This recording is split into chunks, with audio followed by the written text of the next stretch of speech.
एक छोटे से कस्बे में एक लड़का रहता था। नाम था प्रिंस।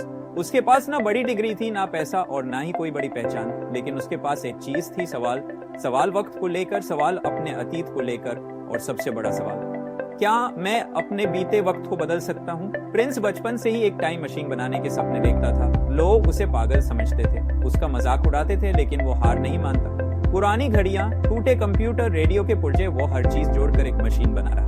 एक रात बिजली बहुत तेज गिरी, मशीन में हलचल हुई और अचानक सब बदल गया। प्रिंस की आंख खुली तो वो किसी और जमाने में था। ये था साल 2005। उसने अपने पुराने घर को देखा, खुद को छोटा बच्चा बनते देखा, लेकिन जो सबसे ज्यादा चुभा वो था उसका पिता। वो थके हुए थे, रात रात तक ओवर टाइम करते थे, सिर्फ इसलिए कि प्रिंस की स्कूल फीस भर सके। वो कभी शिकायत नहीं करते थे, लेकिन थकान उनके चेहरे से साफ झलक रही थी। प्रिंस की आंखें भर आईं।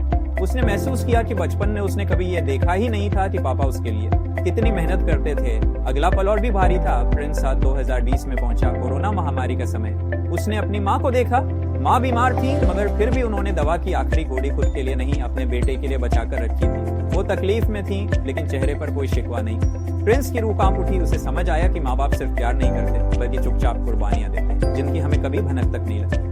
इतिहास के इन टुकड़ों से गुजरते हुए जब प्रिंस वापस अपने समय 2477 में लौटा, तो वो सिर्फ एक लड़का नहीं था। वो अब समझ चुका था कि असली ताकत टाइम मशीन में नहीं, बल्कि वक्त की कदर करने में है। उसने अब मशीन को बंद कर दिया।